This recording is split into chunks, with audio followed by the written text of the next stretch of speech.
Good morning. Great to be here this morning with all of you and participate in this conversation. Congratulations to North Shipping on 50 years.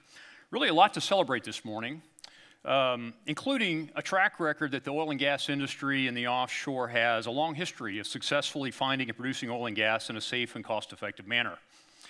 We've successfully pioneered new technologies to press into deeper, more remote waters. However, as the offshore industry, including producers, service companies, and NOV, has pressed into deeper waters and undertaken more complex developments, it has begun to face serious challenges.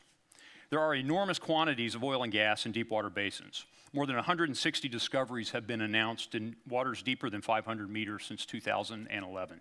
So the resource base is there. However, what we have failed to do lately is make money producing it. Collectively, our industry is failing to earn an adequate return on capital on these offshore developments. In fact, returns for these have been sliding for the past several years. The failure rate was a significant challenge at $100 oil, but it's catastrophic at $50 oil.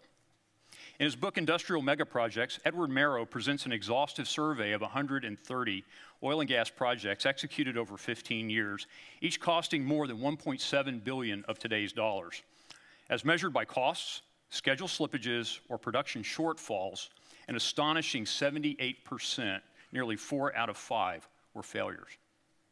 The knock-on effect to the offshore services industry is huge.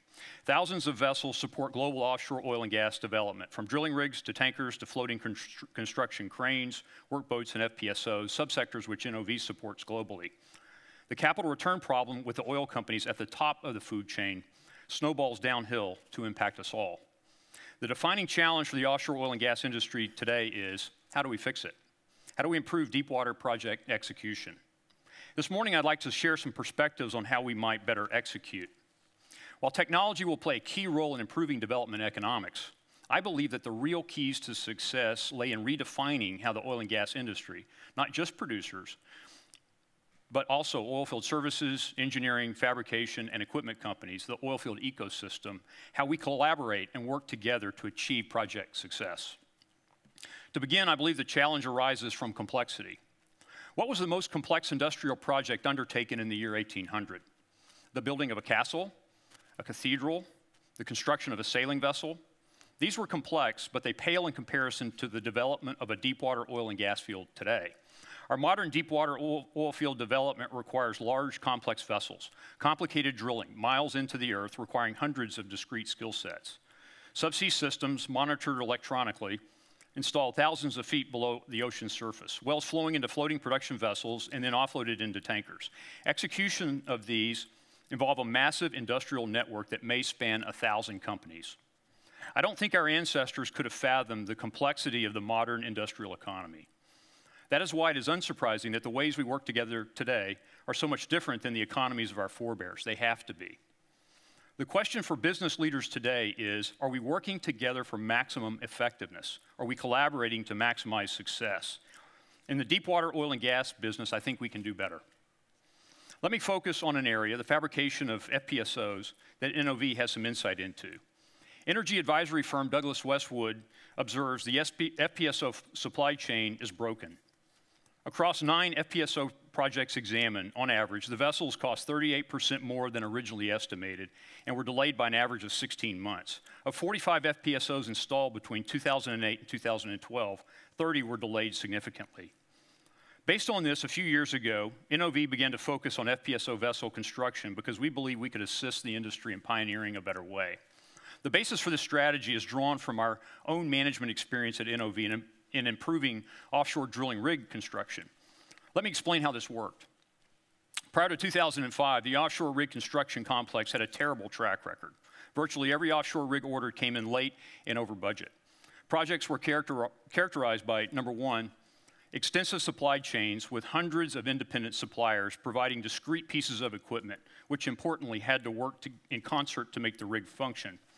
Number two, shifting and evolving rig specifications and requirements, which created chaos throughout the 3 to 4 year build cycle and sometimes required custom components be engineered and built to meet unique rig designs. And three, a lack of project leadership by the customer that possessed a clearly articulated set of business objectives. with which to guide the inevitable questions of project cost, schedule, and operability trade-offs that always arise in complex construction projects. NOV and the industry helped reform this process by, number one, consolidating an integrated, comprehensive package of equipment, which greatly simplified the supply chain and reduced company-to-company interfaces. Each intercompany interface between suppliers is an opportunity for miscommunication.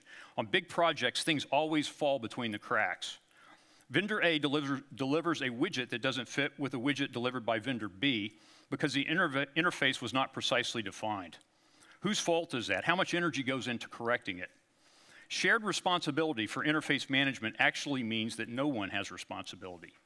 But if a technical interface, or more broadly, construction sequencing, is wholly within the span of control of a single vendor, it can be managed more tightly by fiat. Management is authorized to decide and legislate interfaces. Large projects with fragmented supply chains are characterized by lots of interface disputes, sequencing disputes, shared resource disputes that are difficult to resolve at the project owner level. This adversely impacts project performance. We believe that across complex projects, there are optimal systems of related equipment that a single vendor can provide. Maximizing these related equipment systems minimizes the number of vendors in a supply chain and minimizes the number of vendor-to-vendor interfaces, thus improving the chances of success. Fewer vendors providing greater scope and co-prime contractors who have worked well together with remaining interfaces well defined contractually, for instance, NOV and our shipyard partners, offer a common sense collaborative way to improve project execution. Number two, there's no substitute for planning.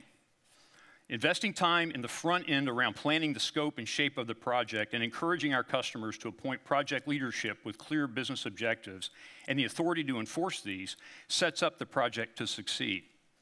What are the business objectives the project owner seeks? Clearly articulate these for the project team, then chisel them in stone, never to be changed. Every project will be faced with trade-offs between schedule, cost, and capability along the way. The owner needs a leader, a business person who completely gets the business goal, someone who is practical and who maintains project stability from concept to startup, a leader who can be accountable within their own organization for success or failure. I would also politely suggest that the project leader's employer should not transfer this individual out of the project until the project is complete, meaning operating. Number three, part of the project leader's goal is to tightly define build specs, requiring, frankly, that we work to squelch the creative impulses of their organization through the build process.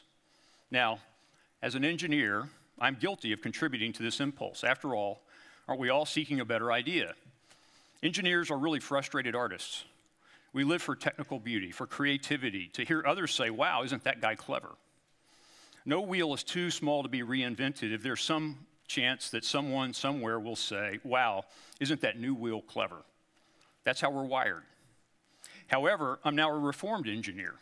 I have worked long enough in manufacturing to observe that this creative inclination is harmful to the execution of complex projects. These need stability. Front-end planning must be complete and stable before anybody starts to build anything. Edward Merrow makes the point in his book that failure to shape and define the project up front inevitably dooms the project to failure. Precise definition reinforces the clear scope documentation and interface management for prime contractors. As a contractor, I know precisely what must be done, and my customer can hold me accountable. I can load my own supply chain for maximum efficiency. Overall, this industrial transformation of rig construction has worked well. NOV has built and delivered 251 offshore rigs through the last decade, with very few late or over budget. In fact, looking back at actual performance, we found a cumulative total cost variation of less than 0.3% on $15 billion in projects executed in 20 shipyards in 20 different currencies over a 6-year period. This is a resounding success. I believe some of the lessons that we've learned can apply to deepwater project execution. As I mentioned earlier, NOV began to invest capital into a business strategy of developing a package of equipment for FPSOs, starting with our acquisition of APL turret mooring systems in Arendal. Today, we have the capability of providing lifting and handling equipment, hose reel and offloading systems, separation and sand control technology, and composite ballast and firewater piping systems. This strategy is simplifying and bringing standardization to the supply chain and reducing and optimizing the number of vendor interfaces. We are collaborating with our customers to maximize the possibility of industrial success, but there's much more to be done. With massive offshore petroleum resources available for supply to an energy-hungry world, the prize is great. Our oil company customers have constantly adapted and reinvented themselves through the 150-year history of the oil business, each time applying greater levels of technology and industrialization to improve efficiency and reduce the marginal cost of production.